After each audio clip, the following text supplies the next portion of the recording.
हैदराबाद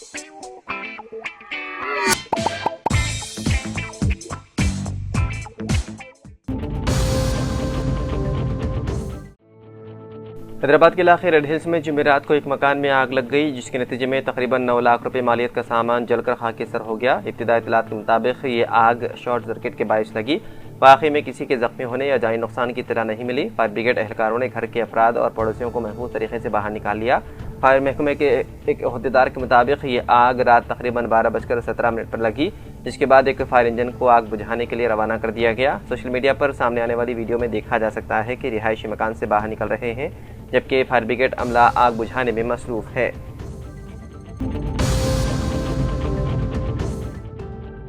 केरला, आसाम और पुडुचेरी में वोटिंग जारी। मोदी की वोटरों से बड़ी तादाद में वोट डालने की अपील। वाज़ेह रहे कि इंतखाबी रियासतों आसाम में 126 सीटों के लिए 722 उम्मीदवार मैदान में हैं। केरला में 140 सीटों के लिए 890 उम्मीदवार मैदान में हैं, जबकि पुडुचेरी में 30 सीटों के लिए 294 उम्मीदवार इलेक्शन लड़ रहे हैं। अब जबकि केरला, आसाम और पुडुचेरी में असेंबली के इंतखाबात के लिए वोटिंग शुरू हो चुकी है। सुबह 7 बजे वोटिंग का आगाज़ होने से पहले ही कुछ लोग वोट देने के लिए कतार में खड़े नजर आए। इस मौके पर मुख्तलिफ सियासी पार्टियों के रहनुमाओं ने राय दहिंदगान की हौसला अफजाई करते हुए जमहूरियत को मजबूत करने के लिए बूथ पर पहुंचने और वोट ज़रूर देने की अपील की। इस सिलसिले में वज़ीर-ए-आज़म मोदी ने भी तीनों रियासतों के अवाम से वोटिंग के अमल में जोश व खरोश के साथ शिरकत की अपील की है।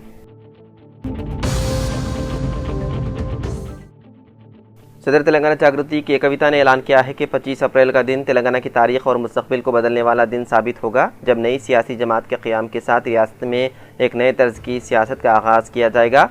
हम सवाल करेंगे, जदोजहद करेंगे और मसाइल का हल पेश करेंगे। यही हमारी सियासत का बुनियादी नस्बुल आइन है। वो बंजारा हिल्स में वाक़ तेलंगाना जागृति दफ्तर में नेडीगड्डा हुकूक जदोजहद समिति के सदर रंजीत कुमार और उनके हामियों की जागृति में शमूलियत के मौके पर खिताब कर रही थी। कविता ने उन्हें पार्टी का खंडवा पहनाकर बाज़ाब्ता पार्टी में शामिल किया। कविता ने कहा कि रियासत में बरसर इख्तियार कांग्रेस और अपोजिशन BRS दोनों ही अवामी मसाइल को नज़रअंदाज कर रहे हैं, जिसके बायस आज हर जुबान पर यह बात है कि अवामी मसाइल पर आवाज़ उठाने वाली वाहिद तंजीम जागृति है। उन्होंने इल्ज़ाम आयद किया है कि कांग्रेस ने तेलंगाना को मुल्क भर के इंतखाबात के लिए ATM बना दिया है और रियासती वसाइल को दीगर रियासतों के सियासी मफादात के लिए इस्तेमाल किया जा रहा है। उन्होंने वज़ीर आला रविंद्र रेड्डी को तनकीद का निशाना बनाया और कहा कि वो दिल्ली के सामने मुकम्मल तौर पर झुक चुके हैं और वो खुद मुख्तारी के बजाय गुलामी की सियासत को फ़रोग़ दे रहे हैं।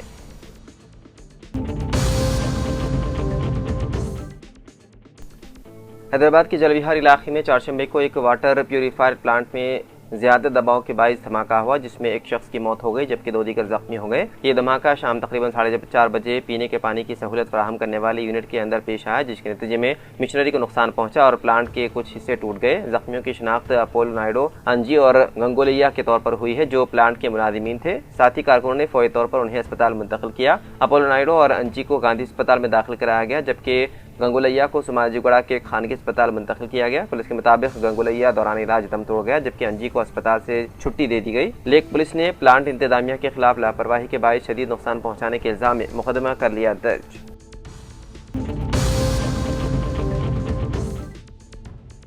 कांग्रेस से इस्तीफे के बाद सीनियर लीडर T जीवन रेड्डी की BRS में शमूलियत की राहें हमवार हो चुकी है। BRS के वर्किंग सदर KTR आज यानी कि 9 अप्रैल को जगतियाल पहुंचकर जीवन रेड्डी से मुलाकात करेंगे और उन्हें पार्टी में शमूलियत की रस्मी तौर पर दावत देंगे। बताया जाता है कि KTR ने फ़ोन पर जीवन रेड्डी से तफसीली बातचीत की और शमूलियत के लिए रजामंदी के बाद KTR ने जगतियाल पहुंचकर मुलाकात का फैसला किया। वाज़ेह रहे कि जगतियाल के रुकन असेंबली संजय कुमार की कांग्रेस में शमूलियत के बाद से जीवन रेड्डी नाराज़ है। मजालिस मकामी के इंतखाबात में जीवन रेड्डी के सिफारिश करदा नामों को पार्टी ने मुस्तरद कर दिया था।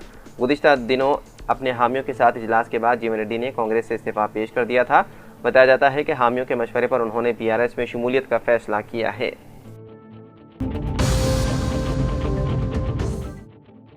दोनों शहरों हैदराबाद और सिकंदराबाद में महकमे आबरसानी के जरिए रात के औकात में टैंकर्स के जरिए पानी की सरबराही के इक़दाम किए जाएंगे और शहर में बढ़ती हुई तलब के पेश नज़र 24 घंटे टैंकर्स के जरिए पीने के पानी की सरबराही को यकीनी बनाया जाएगा। Managing director water works Ashok Reddy ने इस सिलसिले में आला ओहदेदारों के हमरा जायजा इजलास मुनक़िद करते हुए मौसम गर्मा के दौरान पीने के पानी की सरबराही के अलावा बढ़ते हुए तलब के सिलसिले में तफसीलात दरियाफ्त की और आइंदा 60 दिन के जामे मनसूबे की तैयारी और इस पर अमलावरी के सिलसिले में किए जाने वाले इक़दाम का जायजा लेते हुए ओहदेदारों को हिदायत दी है कि वह मौसम गर्मा के दौरान पानी की किल्लत से निमटने के लिए किए जाने वाले इक़दाम पर मौसर अमलावरी को यकीनी बनाएं। दोनों शहरों हैदराबाद और सिकंदराबाद के कई इलाकों में जहां पानी के टैंकर्स की तलब में इजाफा हो रहा है, उन इलाकों की निशानदही करते हुए पानी की सरबराही को यकीनी बनाया जाएगा।